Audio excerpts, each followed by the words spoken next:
Save किया था ना? मैं सिर्फ इसलिए गया था क्योंकि उसने मुझे कॉल किया, that's it. But listen तो. Save it for someone else.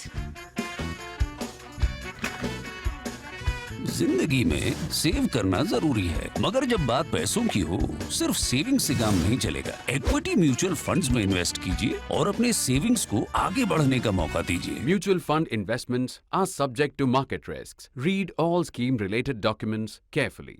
नमस्कार, द प्रिंट में आपका स्वागत है। मैं अपूर्वा मंधानी, मेरे साथ है हमारे editor in chief Shekhar Gupta और हम दोनों आपके सामने एक बार फिर लेकर आए ये शो जिसको हम बुलाते हैं हेडलाइंस के पीछे शेखर के साथ।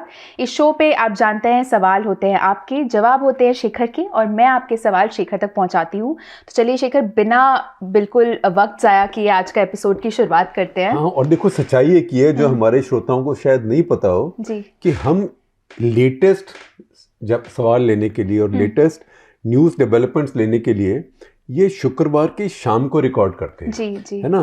और शुक्रवार का दिन मेरे लिए कयामत का दिन होता है। उस दिन मुझे नेशनल इंटरेस्ट भी लिखना जी, होता है, जी। कर्दा क्लटर भी करना होता है और दुनिया भर के काम तो चलते ही रहते हैं। तो इस टाइम तक मेरी हालत बिल्कुल एक खच्चर की तरह हो जाती है, लेकिन उसके बाद क्योंकि आपके सवाल आते हैं वो उतने दिलचस्प होते हैं कि एक दोबारा से नई स्फूर्ति आती है। वो सिर्फ चाय से नहीं आती जो मैं पी रहा हूँ, और ये बताऊंगा भी नहीं कि कौन सी चाय पी रहा हूँ, लेकिन आपके सवालों से एक नई एनर्जी आती है। तो बिल्कुल, बहुत सूर्य में धन्यवाद घुसते आपका। ही चलिए शेखर, सबसे पहला जो सवाल आज का आ रहा है वो आदित्य का आ रहा है, जो कि हमारे मेंबर है। हमें हर ऑलमोस्ट एपिसोड के लिए वो ढेर सारे सवाल भेजते हैं। उनका सवाल आज का है कि जीडीपी नंबर्स ने एस्टिमेट से अधिक आए हैं जीडीपी नंबर्स, इसके संबंध में आपके क्या विचार है? कि आपको लगता है कि 7.2% इज अ गुड नंबर? देखिए 7.2% आज के समय में बहुत अच्छा नंबर है, क्योंकि दुनिया की ग्रोथ जो है इस समय वो कम है। आम तौर पे जो भारत की ग्रोथ होती है वो कभी किसी भी पीरियड में जब बहुत अच्छी ग्रोथ होती है, जैसे कि यूपीए 1 में थी, बहुत अच्छी ग्रोथ भी जब होती है तो वो दुनिया की जो ग्लोबल ग्रोथ है उससे 2.5% के करीब ज़्यादा होती है, उससे ऊपर नहीं होती है। तो इस समय उससे ज़्यादा है, पिछले साल भी उससे ज़्यादा थी, तो ये अच्छी बात है। बात है इसको सस्टेन कितना कर पाते हैं। अच्छा, जो पिछले साल की ग्रोथ थी, अब कई लोग कह रहे हैं कि पिछले साल तो 9.1 थी, इस साल 7.2 है तो कम होगी। कम तो हो गई, लेकिन पिछले साल जो 9.1 थी, 9.1 थी, वो उसके पहले कोविड का साल था जिसमें लॉकडाउन हुआ था, उसमें तो नेगेटिव थी, तो उसका बेस लो था।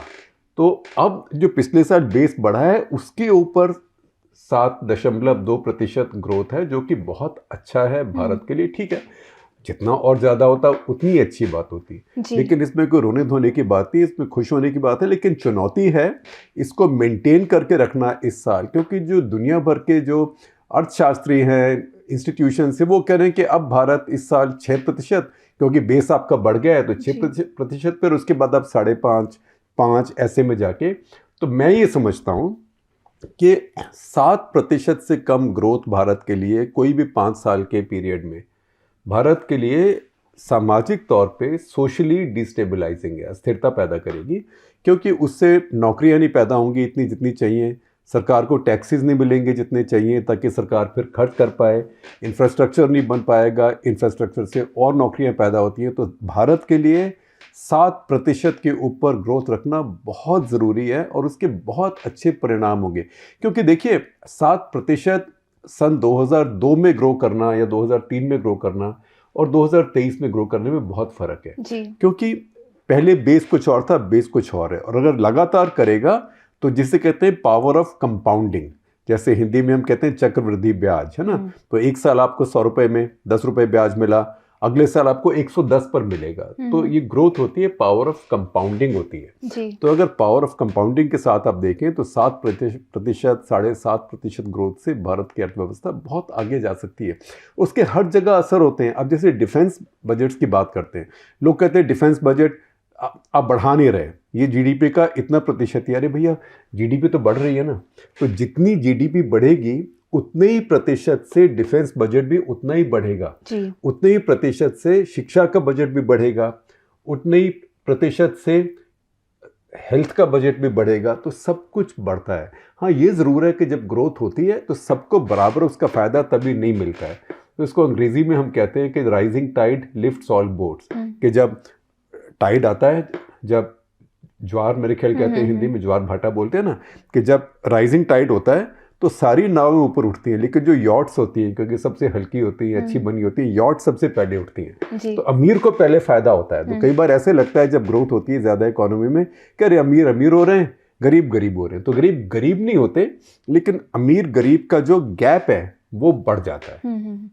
अगला सवाल भी जीडीपी से ही जुड़ा हुआ आ रहा है। अनुराग जो कि हमारे मेंबर है पूछ रहे कि दुनिया भर में जीडीपी ग्रोथ कम है, भारत की हाई जीडीपी ग्रोथ उसकी हाई डोमेस्टिक कंजम्पशन को दर्शाती है और जिससे करंट अकाउंट डेफिसिट बढ़ जाता है।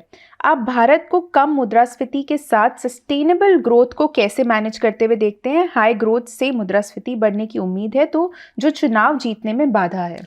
देखिए, मुद्रास्फीति भारत में अभी बहुत नियंत्रण में है और ये जरूर है कि रिजर्व बैंक ऑफ इंडिया ने पिछले 1.5 साल में बड़ा जबरदस्त, जिसको कहते हैं स्लेज हैमर, हथौड़ा लेके पीछे पड़ी वो इंटरेस्ट रेट्स बढ़ाने के लिए, और उसका असर हुआ है। हालांकि इंटरेस्ट रेट्स का असर समय के बाद होता है, लेकिन फिर भी देखिए भारत की मुद्रास्फीति है, ये थोड़ा पेचीदा चीज़ है जो मैं आपको नहीं समझा पाऊंगा। ये हमारे TCA शरद राघवन है, हमारे बहुत नौजवान इकोनॉमिक्स एडिटर हैं, उनको बोलूँगा एक दिन आपको समझाएंगे, हिंदी में समझाएंगे कि ये कैसे काम करती है। लेकिन मुद्रास्फीति भारत में इस समय नियंत्रण में है, 5% से नीचे है, RBI की कंफर्ट जोन में है, जो बहुत बड़ी बात है। इसीलिए RBI ने अब ब्याज की दरें बढ़ानी ख़त्म कर दी हैं और इसीलिए अब देखिए भारत में जो ब्याज की दरें बढ़ रही थी, भारत के जो सरकारी बॉन्ड्स थे जिन्हें गिल्ड्स कहते हैं, उनके ऊपर भी बॉन्ड के ऊपर दरें बढ़ रही थी, बॉन्ड प्राइसेस कम हो रहे थे, अब वो स्थिर हो गई हैं, बल्कि ब्याज की दरें कम होनी शुरू हो गई हैं। इसका मतलब है कि जो बाज़ार है वो ये सोचता है कि भारत में मुद्रास्फीति अभी नहीं होगी। देखिए, हर ग्रोथ डिस्टेबलाइजिंग नहीं होती, हर ग्रोथ इंस्टेबिलिटी नहीं करती, क्योंकि ग्रोथ से ग्रोथ निकलती है। तो जो सस्टेनेबल ग्रोथ है, ये बुरा नहीं मानिएगा, ये थोड़ा एक झोला वाला कॉन्सेप्ट है, क्योंकि कोई ग्रोथ बुरी नहीं होती, बजाय इसके अनलेस कि आप कहीं से उधार लेके और आप नोट छाप के ग्रोथ कर रहे हो, फिर तो गड़बड़ होती है। लेकिन अगर आप फिस्कली कंजर्वेटिव हो, आप नोट छाप के इन्फ्लेशन ना बढ़ने दें, आपकी गुड्स एंड सर्विसेज जो हैं वो बढ़ें, उससे ग्रोथ हो, आपके आयात निर्यात बढ़े, उससे ग्रोथ हो। आयात बहुत ज़रूरी है, भारत का आयात निर्यात से ज़्यादा हो गई, क्योंकि भारत का जो एनर्जी है, जो तेल है, 85% भारत में जो तेल इस्तेमाल होता है वो आयात होता है, तो बहुत बड़ी बात है। उसके अलावा बहुत चीज़ें ऐसी हैं जैसे मशीनरी है, मोबाइल फ़ोन्स हैं, लैपटॉप्स हैं, बहुत चीज़ें ऐसी हैं हमारी जो हमारे को आयात करनी पड़ती हैं। तो अब ये सोचना कि हम आयात बंद कर दें, उससे करंट अकाउंट डेफिसिट बेहतर हो जाएगा, तो इससे अच्छा हम नॉर्थ कोरिया ना बन जाएं, है ना, अपने चारों तरफ ताला लगा के बैठ जाओ, तो उसमें क्या मज़ा है दुनिया में। आप दुनिया के साथ जाइए, दुनिया के साथ डील कीजिए, वहाँ पे compete कीजिए, जो आपके अपनी स्ट्रेंथ हैं उन पे काम कीजिए, जैसे कि सर्विसेज है, सॉफ्टवेयर है, बैकरूम ऑपरेशन है, सब में भारत अब बहुत अच्छा कर रहा है जी। तो भारत का मौका है, किसी चीज़ से डरना नहीं चाहिए। करंट अकाउंट डेफिसिट की ठीक है, एक चिंता रहती है, कभी ऊपर जाता है कभी नीचे जाता है, लेकिन कभी भारत का इस समय में कोई ऐसा इम्कान नहीं है कि CAD इतना ज़्यादा हो जाएगा कि भारत के लिए समस्या हो जाए। बिल्कुल मैनेजेबल लिमिट में है। और फिर मैं अर्थशास्त्री नहीं हूँ, लेकिन आपको इतना बताऊंगा कि करंट अकाउंट डेफिसिट आप सोचेंगे कि अरे यार, अगर 3.5% भी है GDP का, वो तो इतने लाख करोड़ हो गया, तो वो कहाँ से आता है पैसा, कहाँ से फंड होता है?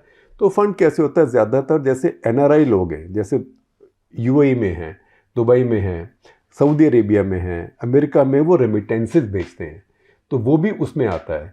जैसे कि आपकी कंपनियां बाहर से उधार लेती हैं, जैसे मान लीजिए कि अडानी ने इतने उधार लिए दुनिया भर में डॉलर में, तो वो भी अडानी की जेब में नहीं जाते, वो डॉलर पहले रिजर्व बैंक ऑफ इंडिया के पास जाते हैं, वो हमारे फॉरेन एक्सचेंज रिजर्व में जाते हैं, फिर अडानी को जितने रुपए चाहिए उसके बदले में वो RBI से लेता है। तो इन सब चीज़ों से जो आपका करंट अकाउंट डेफिसिट है वो कवर होता रहता है। लेकिन ये बड़ी बात, ये ज़रूरी बात है कि कहीं हाथ काबू से बाहर ना हो जाए, जैसे पाकिस्तान का हो गया। अब ऐसे काबू से बाहर होता है तो फिर एक आपको पेमेंट्स क्राइसिस हो जाता है, जब आप विदेशी मुद्रा में जो पेमेंट करनी होती है, उधार चुकाने होते हैं, या आपने जो मान लीजिए ऑयल खरीदा है उसके पैसे आप नहीं दे पाते हैं। वो भारत की स्थिति एक बार हुई थी 1991 में, और तभी भारत को, क्योंकि भारत ने कभी आज तक डिफ़ॉल्ट नहीं किया, डिफ़ॉल्ट से बचने के लिए अपना सोना बाहर भेजना पड़ा था गिरवी रख के। चंद्रशेखर की सरकार थी, उन्होंने किया था, और उसके बाद IMF से कुछ पैसा लिया और इकोनॉमिक रिफॉर्म शुरू किया। देखिए कि वो इकोनॉमिक रिफॉर्म इतने अच्छे हुए कि सन 91 में IMF से पैसा लिया था। उसके बाद आज अब 32 साल हो गए, IMF के पास कभी नहीं गए जी। 32 साल में। अब देखें भारत के पड़ोसी देश पाकिस्तान तो खैर चैंपियन है, वो तो IMF एडिक्ट है। जैसे शक्करखोरे को शक्कर, ऐसे पाकिस्तान को IMF का लोन वो पिछले 30 साल में 13 बार मेरे ख्याल ले चुका है, कुछ ऐसे है। मतलब जिस साल वो IMF का लोन ना ले उस साल लगता है कि पाकिस्तान हमें भूल गया, IMF वाले सोचते होंगे। लेकिन 32 साल से भारत नहीं गया है क्योंकि उस आर्थिक सुधार से भारत को फायदा हुआ। और आपको एक और देखिए, श्रीलंका, बांग्लादेश सब जाते रहते हैं। और एक और आपको बात बताता हूं जो आजकल की पीढ़ी नहीं याद रखती है कि 91 में भी जो IMF से लोन भारत को सैंक्शन हुआ था, भारत ने सारा लोन ड्रॉ ही नहीं किया क्योंकि कुछ लोन लिया और तब सुधार हुए, उसी से इतना फायदा हो गया और इकोनॉमी इतनी पिकअप कर गई कि बाकी सारा लोन लेने की ज़रूरत पड़ी ही नहीं जी। तो इन चीज़ों से डरना नहीं चाहिए। दुनिया के साथ ग्लोबलाइज करने में, दुनिया के साथ compete करने में, इंपोर्ट करने में, ये बड़ी पुरानी एक सोच है हमारी। और ये हमारे माँ बाप के समय से है। हमने भी सारा दिन Akashvani, all India radio, Doordarshan में सुन के हमारे दिमाग में ठूस ठूस के भरी हुई थी कि आयात ख़राब है, निर्यात अच्छा है, आप कुछ करो तो आप इंपोर्ट सब्स्टिट्यूशन कर रहे हैं। अरे जो इंपोर्ट आपको सूट करता है उसको इंपोर्ट कीजिए, जो एक्सपोर्ट कर सकते हैं उसको एक्सपोर्ट कीजिए। अगर हमारे लोग अब दुनिया भर में से रेमिटेंस भेज रहे हैं, वो भी तो हमारा एक्सपोर्ट है। वो लोग वहाँ जाके काम कर रहे हैं, विदेशी मुद्रा यहाँ भेज रहे हैं। बल्कि हम और पढ़ाएं लिखाएं लोगों को। दुनिया भर को इस समय नर्सों की ज़रूरत है। हम दवा हर जगह नर्सिंग कॉलेज, अब कुछ प्लान भी है, मोदी सरकार भी इस पर काम कर रही है, नर्सिंग कॉलेज बनाया। तो मेरे ख्याल इस समय दुनिया में 10 लाख 15 लाख नर्सें भारत की एकदम उनको नौकरी मिल सकती है क्योंकि दुनिया सब बूढ़ी हो रही है। आप देखें जापान कितना बूढ़ा हो गया, यूरोप सारा बूढ़ा हो रहा है, चाइना बूढ़ा हो रहा है। अब मैं नहीं कह रहा कि चाइना और जापान हमारी नर्सेस लेगा, लेकिन सब जगह old age homes, care of the old, बूढ़ों की देखभाल एक बहुत बड़ी चुनौती बनती जा रही है जी। तो एक नया सर्विस सेक्टर ये उभर के आ रहा है और इसमें ये संभव नहीं होगा कि दुनिया के जो अमीर देश हैं वो लेबर का जो मूवमेंट है हमारे जैसे देशों से, उसको हमेशा के लिए रोक पाए। उनकी मजबूरी भी रहेगी कि उनको आने देना पड़ेगा। तो सब भारत के लिए ये मौके हैं। शेखर, अगले जो कुछ सवाल हैं वो रेसलर्स के आंदोलन से जुड़े हुए हैं। पहला सवाल लूँगी विशाल कुमार यादव का, जो कि हमारे मेंबर हैं। पूछ रहे हैं, बोल रहे सवाल थोड़ा लंबा हो गया है।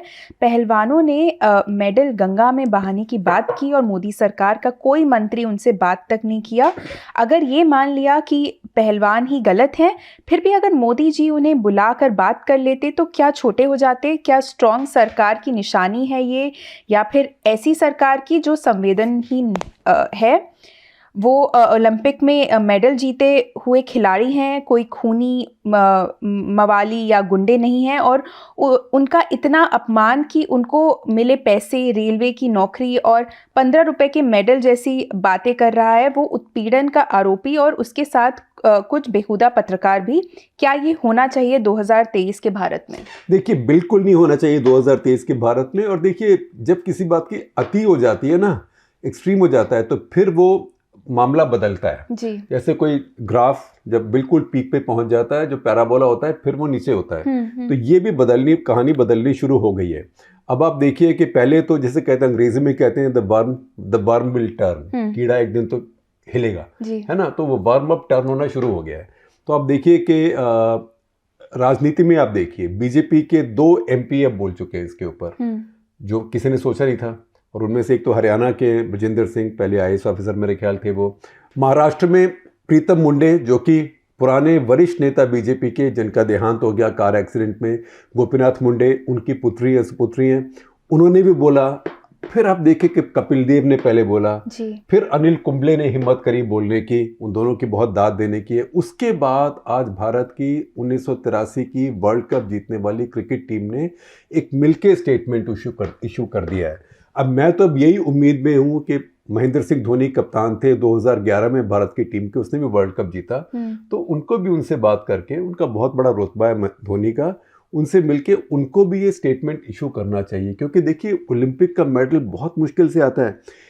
120 साल में, 1900 से 2020 तक 120 साल में भारत के हॉकी को छोड़ के जो व्यक्तिगत ओलंपिक मेडल कितने आए 120 साल में? 21। और पहले 52 साल में 1900 से 1952 तक एक ही मेडल आया 1952 में। उसके बाद मेरे जैसा इंसान जो 1957 में पैदा हुआ, मेरे को अपने 40वें साल में ये देखने को मिला कि भारत का एक व्यक्तिगत ओलंपिक मेडल आ गया। वो सन 1996 में लिएंडर पेस का ब्रॉन्ज मेडल आया था, कांस्य पदक। तो 40 साल, मैं पैदा होने के बाद 40 का हो गया, तब भारत का एक वो भी ब्रॉन्ज मेडल आया। तो ये ओलंपिक मेडल ऐसे मिलते नहीं है। अगर आप जाएंगे विकिपीडिया पे तो वो बोलेगा कि अरे भारत के 23 मेडल हैं, वो 23 नहीं हैं, वो भी 21 हैं। उस 23 में से 2 जो मेडल हैं वो 1900 के ओलंपिक में है। जब भारतीय नहीं थे वहाँ पे, तब एक नॉर्मन प्रिचर्ड थे। अच्छा। नॉर्मन प्रिचर्ड ने मेरे ख्याल 200 मीटर और 200 मीटर हर्डल बाधा दौड़ में सिल्वर जीत लिया। अब नॉर्मन प्रिचर्ड कौन थे? वो इंग्लिश थे, उनके माँ बाप इंग्लिश थे, लेकिन क्योंकि वो पैदा कैलकाटा में हुए थे तो उन्होंने कहा मौके की बात है, इंग्लैंड की टीम में तो मैं आया नहीं, ग्रेट ब्रिटेन की टीम में तो आया नहीं, मैं इंडिया के नाम से खेल लेता हूँ। तो अंग्रेज हमारे 1900 के राज उनका था, तो वो अंग्रेज ने वहाँ खेल लिया और वो 2 मेडल ले आया। हम उनको भी अपनी गिनते हैं क्योंकि हम इतने डेस्परेट हैं। और उनके बारे में अगर आप पढ़ें तो वो जो 2 मेडल हैं, वो जो इंटरनेशनल एथलेटिक फेडरेशन है वो उनको ग्रेट ब्रिटेन के मेडल लिस्ट करता है। अच्छा। लेकिन इंटरनेशनल ओलंपिक कमेटी इंडिया की करता है, तो हम तो भाई बड़ी मुश्किल से मेडल मिलता है। अंग्रेज के मेडल लेके ये हम ऊपर से बल्ले बल्ले कर रहे हैं। और यहाँ हमारे एक पुलिस अफसर कहते हैं कि ये जो पहलवान बैठे गोली मार दो। अरे उनमें से 2 ओलंपिक मेडल विनर हैं, 21 में से 2 हैं। 10% 120 साल में 10% इंडिया के ओलंपिक जीतने वालों को, मेडल जीतने वालों को तुम गोली मार दोगे? और वो रिटायर्ड डीजीपी कह रहे हैं। तो ये मैं कहूँगा कि एक पागलपन बहुत लोगों के दिमाग में चढ़ गया है। जो लोग ओलंपिक में मेडल लाता है, एशियन गेम्स में रेसलिंग का मेडल लाना ओलंपिक्स के बराबर ही है। क्योंकि अगर आप देखें तो एशिया के जो देश हैं वो रेसलिंग को रूल करते हैं। दुनिया के सबसे बड़ी जो कुश्ती की ताकतें हैं वो एशिया में है।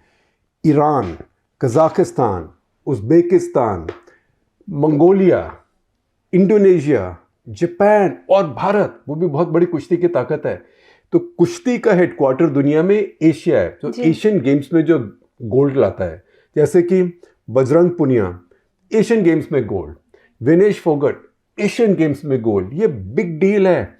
ऐसे नहीं मिलते। ये बाजार में छोले बेच के या 100 शेयर खरीद के, 100 शेयर बेच के, सेंसेक्स में ट्रेडिंग करके, MBA करके, IAS करके, IIT पास करके, नीट पास करके, एम्स से MD लेके, वो सब बड़ी बातें करने की। लेकिन उन सबसे मुश्किल है एक ओलंपिक में मेडल जीतना किसी भी चीज़ के अंदर। और हम उनका मजाक उड़ा रहे हैं। इसीलिए भगवान अनफेयर नहीं है, इसीलिए क्योंकि हमारे दिमाग में इज्जत नहीं और दिल में ओलंपिक गेम्स की, इसीलिए भगवान हमारे को ओलंपिक के मेडल ज़्यादा देता नहीं है। अगला सवाल इसी से जुड़ा हुआ है। शिबी उन्नीथन जो कि हमारे सब्सक्राइबर हैं, उनका सवाल हमें आया था। उन्होंने पूछा, आपको पहले बोला है कि पहलवानों के मुद्दों के बारे में एपिसोड 1240 कट द क्लटर के लिए धन्यवाद कह रहे हैं। बोल रहे हैं कि हमारे पहलवानों को सड़कों पर इस तरह देखना बहुत दुखद है और जैसा आपने कहा हमें गुस्सा आता है। बोल रहे हैं लेकिन कट द क्लटर एपिसोड ने उन्हें थोड़ा ज़्यादा और क्लटर्ड कर दिया अनक्लटर करने की जगह। वो बोल रहे हैं कि आप घटनाओं और दावों, काउंटर क्लेम्स और उनके जवाबों की एक शॉर्ट टाइमलाइन दे सकते हैं। उन्होंने कुछ सवाल भेजे थे, उसमें से 2 सवाल लूँगी। वो बोल रहे हैं क्या ये मीटू तरह का मुद्दा है जहां घटना अतीत में हुई थी? क्या पहलवानों ने शुरू में बृजभूषण को प्रमुख के पद से हटाने की मांग से पुलिस कार्रवाई एक्सेट्रा की तरफ गोल पोस्ट को शिफ्ट कर दिया है? देखिए, उनका पद तो खत्म होने वाला ही था क्योंकि अभी जो कानून है उसमें 3 साल की टर्म होती है। तो 3 साल तो उनके वैसे ही खत्म हो रहे थे, अब हो चुके हैं।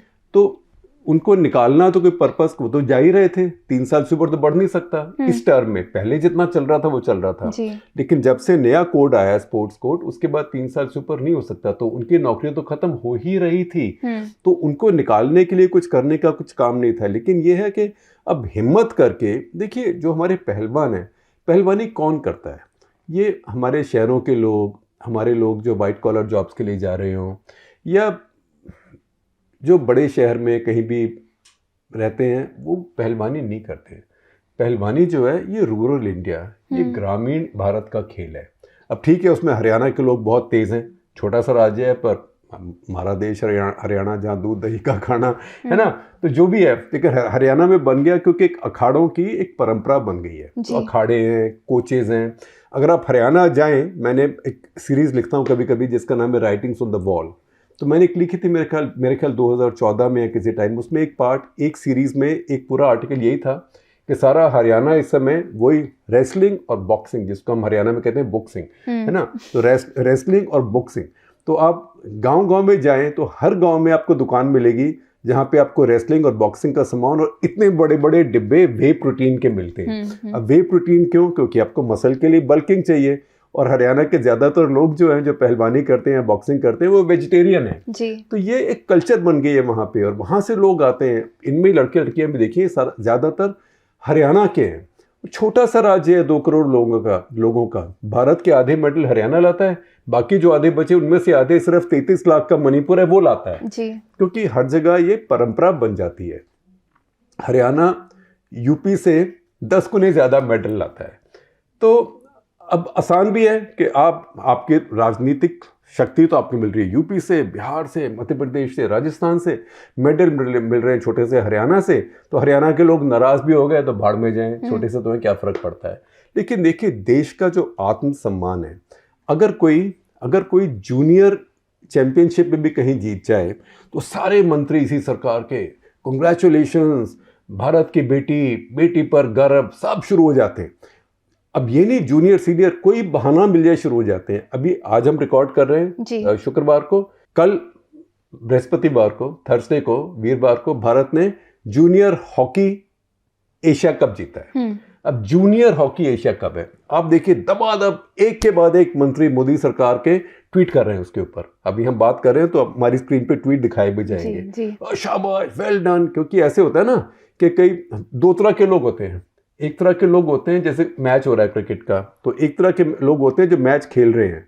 एक दूसरे लोग होते हैं जो जब कोई 100 बनाए ना तो ग्राउंड में चले जाते हैं उसको हाथ डालने के लिए कि कैमरे पे मेरी फोटो भी आ जाएगी। तो हमारे मंत्री सारे ऐसे ही हैं, कहीं भी कोई भी मेडल आ जाए वो एकदम शुरू हो जाते हैं। अच्छा, उन्हीं का ये हाल हो रहा है। अब कोई भैया, वो लोग जो बड़े बड़े मेडल लेके आए हैं, ये जो 7 लड़कियां हैं जिन्होंने शिकायतें करी हैं, जिन्होंने ये FIR दर्ज किए हैं, आप देखिए अपूर्वा ने बहुत अच्छी स्टोरी करी है उन FIRs के ऊपर। उसका लिंक आपके साथ शेयर करेंगे, एक्सक्लूसिव, ऑल इंडिया एक्सक्लूसिव है। हम ज़्यादा आपको बता नहीं सकते उन FIRs में क्या है, क्योंकि ये मामले सेक्सुअल हैरेसमेंट के और पॉक्सो के, ना किसी का नाम तो खैर बता ही नहीं सकते, कोई हिंट भी नहीं दे सकते कि कहाँ हुआ, कौन हुआ, क्योंकि को लोग फिर गैस कर सकते हैं। लेकिन सच्चाई ये है कि ये सब इन 7 के बीच में करीब 40 इंटरनेशनल मेडल भारत में आए हैं, और वो 40 ऐसे मेडल हैं जिसपे ये सारे मंत्री और उनके साथ फटफट ट्वीट करने लग जाते हैं जी। तो फिर वही खेल को रहा है मैच में, हम भी चले गए वहाँ पे, आपने 100 बनाए, हम आ गए आपके साथ सेल्फी खिंचाने के लिए। तो वो करने के तो आप बिल्कुल तैयार हैं। आज उनकी इतनी मिट्टी पलीत हो रही है तो आप अपने बिल में घुस के बैठे हुए हैं। तो ये उस देश को शोभा नहीं देता जिसको इतनी मेडल्स की भूख होती है, और जिसमें हमारे जैसे इंसान पैदा होके 40 साल के हो गए जब हमने एक ब्रॉन्ज मेडल देखा, है ना। तो और इतने अभी भी नहीं मिलते। जब मेडल्स टैली होती है ओलंपिक के, तो आपकी अपनी असलियत समझ आती है। वहाँ पे बड़ी मुश्किल से मार पीट के 2 प्रोडिजी पैदा हो गए, एक ने 2008 में, एक ने 2020 में हमारा एक व्यक्तिगत गोल्ड मेडल लिया, है ना। एक अभिनव बिंद्रा ने और एक नीरज चोपड़ा ने। ये बेचारे अपना प्रोडिजी हैं, कहीं से अपने आप निकल के आए, अपने आप मेहनत करी, अपने आप बन गए, क्योंकि ये इतने अच्छे थे कि ये सिस्टम की वजह से नहीं, सिस्टम के बावजूद गोल्ड मेडल जीत पाए हैं। क्योंकि सिस्टम कौन सा है? सिस्टम यही है जो अभी आप देख रहे हैं, बृजभूषण शरण सिंह जी। अगला सवाल जो है वो शिवरामा कृष्णा का है, जो कि हमारे मेंबर हैं। पूछ रहे हैं कि 80 के दशक में दलितों की तुलना आज के मुसलमानों से करने वाले राहुल गांधी के बयान पर आपका क्या विचार है? स्वतंत्रता के बाद उनकी स्थिति के लिए कौन जिम्मेदार था? देखिए, स्वतंत्रता के बाद पहली बात तो हम सब जिम्मेदार हैं। अगर भारत में, जैसा हमारा संविधान है, जो हमारा संविधान सबको गारंटी देता है, अगर वो 75 साल में उन सबको नहीं मिली है, चाहे कोई भी हो जी, जिसको कहते हैं लास्ट मैन स्टैंडिंग, जैसे गांधी जी बोलते थे कि जो आखिरी खड़ा हुआ है, उसको नहीं मिली है, तो हम सब जिम्मेदार हैं। दूसरी बात, जो सत्ता में रहा है और वो ज़्यादा जिम्मेदार है, और जितना लंबा सत्ता में रहा है वो उतना ज़्यादा जिम्मेदार है। लेकिन अगर कांग्रेस के 50 साल 55 साल में इतना कुछ गड़बड़ हो गया, इसका मतलब ये नहीं कि वो जस्टिफिकेशन है अगले 25 साल 30 साल 50 साल आपको भी वही करने का और बार बार यही करने का। कांग्रेसी ने तो ये किया था क्योंकि जो कांग्रेस तो हार गई, कांग्रेस के इस समय 52 सीटें आई हैं सिर्फ 543 के हाउस में। ये वही हाउस है जहां कांग्रेस की हमारे होते होते 40 साल पहले वही कांग्रेस पार्टी जिसकी 415 सीटें आई थी, 415 सीटें, अब उसकी 52 है और 52 भी अब आई है। पिछली बार तो 41-42 ही थी। तो कांग्रेस पार्टी इस समय उसका अतीत में क्या हुआ वो इतना रेलेवेंट नहीं है क्योंकि उसके लिए उसको लोगों ने सजा दे दी है ऑलरेडी। अब उसमें बार बार कांग्रेस के ऊपर जाना कोई बात बनती नहीं। अब राहुल गांधी बोल रहे हैं, वो इस समय ऑपोजिशन में है, अपनी ऑपोजिशन की बात बोल रहे हैं। अब ऑपोजिशन में बैठ के ये तो नहीं बोलेंगे कि हमने बहुत खराब किया था, आप भी बहुत खराब कर रहे हो जी। ये तो राजनीति है और लोग वोटर्स अपनी चॉइसेस उसके बाद बनाएंगे। अगला सवाल आर गोपालकृष्णन का है। वो पूछ रहे कि चीन ने कंफर्म किया है कि अगले बॉर्डर टॉक्स जल्दी होंगे। चीन को बॉर्डर टॉक्स करने में क्या दिलचस्पी है? अगर उनका इंटरेस्ट केवल है, वो बोल रहे to dig their heels in, क्या भारत के पास कोई बार्गेनिंग चिप है? देखिए, पहली बात तो मैंने ये देखा नहीं कि चीन ने कहा है कि वो जल्दी बॉर्डर टॉक्स करना चाहते हैं या कोई बहुत ज़्यादा वो दिलचस्पी दिखा रहे हैं। ये टॉक्स चलती रहती है, एक मैकेनिज्म है, एक WMCC बोलते हैं जो working group of management of border है। ये मिलते हैं दोनों तरफ से डिप्लोमेट राजनयिक मिलते हैं और दूसरा है जो दोनों तरफ से कोर कमांडर लेवल पे मिलते हैं। तो ये बातें चलती रहती हैं, ये रूटीन हुई है। अभी कोई ब्रेक थ्रू नज़र नहीं आया और चीन ने कोई ज़्यादा दिलचस्पी नहीं दिखाई, ना भारत ने दिखाई। तो ये रूटीन में जब डेट होती है तब हो जाता है और कैंसिल ना हो तो यही अच्छी खबर है। लेकिन अब इस साल में G20 की शिखर वार्ता होने वाली है जो कि भारत में होगी, उसमें शी जिनपिंग को भी आना है। तो एक लोगों को उम्मीद है कि उसके पहले दोनों देश सोचेंगे कि अगर यहाँ समिट मीटिंग हो रही है और वो आखिरी है तब भारत का टेन्योर भी ख़त्म हो जाएगा जो प्रेसिडेंसी है, और उसमें सब हेड्स ऑफ स्टेट को आना है। तो उसमें आने से पहले शायद कुछ समझौता हो जाए कम से कम, ताकि बेसिक एक डिसएंगेजमेंट जो है वो हो जाए।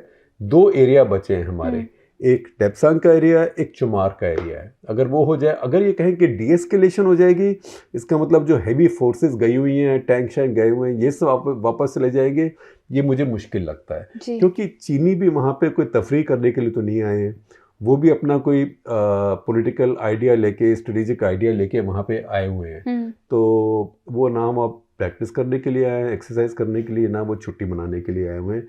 वैसे भी 18,000 फुट पे छुट्टी मनाने के लिए कोई नहीं जाता है। शिखर, आज का आखिरी सवाल ले रही हूँ, बीनू उदय कुमार का है। वो पूछ रहे हैं कि संसद के उद्घाटन समारोह के दौरान अमित शाह को मोदी ने साइडलाइन कर दिया। अगर ऐसा है तो क्या ये कर्नाटका हार के कारण है या इसलिए कि अमित शाह के नेपोटिज्म के कारण जे शाह को आकर्षक क्षेत्रों में पद प्राप्त करने में मदद मिली है? क्या मोदी का टेफ्लॉन रवैया बीजेपी नेताओं को 24 के चुनाव के दौरान ऑल आउट कैंपेन करने से डीमोटिवेट करेगा? देखिए, ऐसे है कि आपका जो इमेजिनेशन है ना, वो आपका इतना ज़बरदस्त है कि आप अगर कोई टीवी चैनल पे बोलेंगे तो उसकी TRP एकदम अप हो जाएगी। क्योंकि देखिए, जब मोदी जी जहाँ होते हैं ना किसी बड़े इवेंट पे, वहाँ सिर्फ मोदी जी ही होते हैं। ये आज की बात नहीं है, आप 9 साल से आप देख लीजिए, तब साथ में कोई नहीं होता है। और ये तो बहुत बड़ा इवेंट था, पार्लियामेंट का उद्घाटन था जिसके अंदर राष्ट्रपति भी नहीं आए। तो क्योंकि फोकस एक ही नेता पर था, तो इसके अंदर से कोई और तात्पर्य लगाना, इससे कोई और इसके अंदर से मतलब निकालना, मीनिंग निकालना, वो थोड़ा ज़्यादा हो जाएगा। क्योंकि बीजेपी की स्थिति साफ है, उनके पास एक ही वोट गेटर है जी, और वो वोट गेटर है और उनको यही उम्मीद है हमेशा कि वो Modi Narendra Modi lamp post election कराएंगे। लैंप पोस्ट क्या होता है? बिजली का खंभा जिसके ऊपर लाइट लटकी होती है। लैंप पोस्ट इलेक्शन क्या होता है? भैया, इससे फर्क नहीं पड़ता कि मेरा कैंडिडेट कौन है, मेरा कैंडिडेट तो एक खंभा है बिजली का, लैंप पोस्ट है, इसके लिए वोट दो क्योंकि मुझे वोट है। तो जो पिछले 2 इलेक्शन हुए हैं वो एक तरह से लैंप पोस्ट इलेक्शन है, खास करके बीजेपी वर्सेस कांग्रेस जहाँ पे आता है। अगर वो ना हुआ तो बीजेपी के लिए बहुत बड़ी समस्या है। बीजेपी इस समय राष्ट्रीय स्तर पर एक नेता की पार्टी है। मैं आपको उसका एक उदाहरण दे दूं। आप कर्नाटका के चुनाव देखिए, कर्नाटका में कांग्रेस पार्टी की इतने सीटें आई, बीजेपी की उससे आधी से भी कम आई, मेरे ख्याल 135 और 65 ऐसे रह गए, आधी से भी कम आई। फिर भी बीजेपी के 36% वोट आए, जो कि इतने ही थे जितने कि उनकी पिछली बार आए थे, 36%। हालांकि पिछली बार भी उनकी मेजॉरिटी नहीं आई थी, पर 36%। अब लोग कह रहे हैं कि भाई, जैसे हमारे घरों में जो मेरे माता पिता तो पश्चिमी उत्तर प्रदेश के थे पहले, तो वहाँ की भाषा बोलते थे कि हिसाब ज्यों का त्यों, कुनबा डूबा क्यों, कि मैथ तो सेम है, 36% पहले आए, 36 अभी आए, तो हम चुनाव क्यों हार गए? क्योंकि कांग्रेस पार्टी ने बीजेपी से वोट नहीं लिए, लेकिन जेडीएस के 6% वोट कम हो गए। जो जेडीएस से घूम के गए, छोड़ के गए, वो बीजेपी नहीं गए, उनको बीजेपी पसंद नहीं है, वो कांग्रेस को गए। उतने ही फर्क से 135 और 65 हो गया।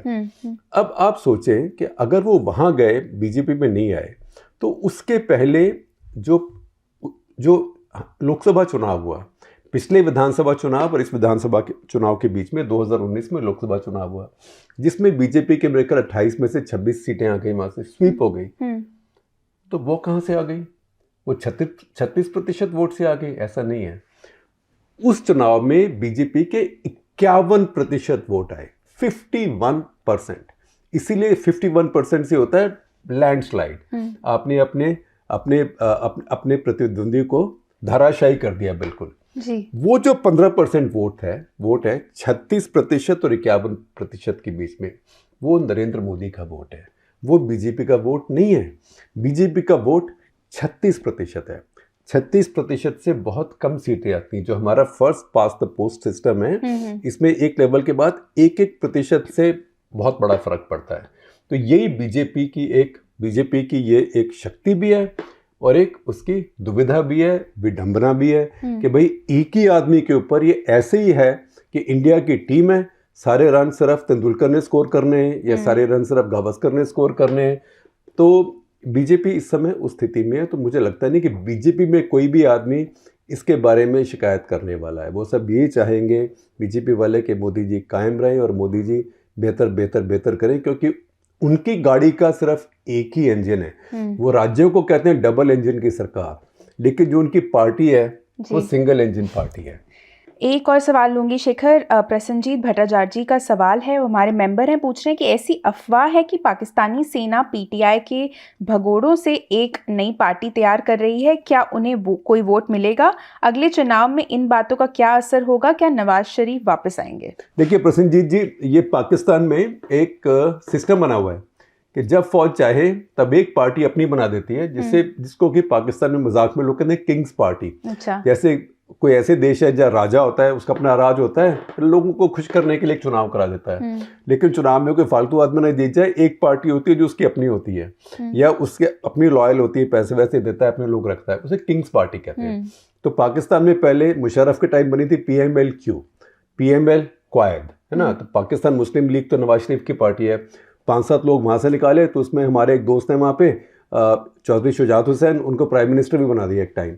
तो ऐसी बातें वहाँ होती हैं और वहाँ पे एक वो बनी हुई है, एक परंपरा बनी हुई है। तो हो सकता है ये लोग भी ऐसा कुछ करें, लेकिन उस पार्टी की कोई क्रेडिबिलिटी नहीं होती है। पाकिस्तान की बहुत बड़ी समस्या है कि एक बार मैंने पाकिस्तान में कह दिया था तो लोग यहाँ नाराज़ हो गए थे। तो मैंने वहाँ पे एक पब्लिक स्पीच में कह दिया, एक कोई नया न्यूज़पेपर वहाँ पे लॉन्च हो रहा था, वहाँ बोलने गया, तो मैंने कहा कि आप इतनी ही इम्परफेक्ट डिक्टेटरशिप हो, तो मुशर्रफ का पीक थी उस टाइम, मैंने कहा आप इतनी इम्परफेक्ट डिक्टेटरशिप हो जितनी हम इम्परफेक्ट डेमोक्रेसी हैं। तो उसकी रीजनिंग क्या थी कि आप कहाँ की डिक्टेटरशिप हो? डिक्टेटरशिप होता है नॉर्थ कोरिया में, सद्दाम हुसैन, है ना, ओ कोई हिल नहीं सकता, सब बंदा निकलता है, सारे तो मिलाते हैं।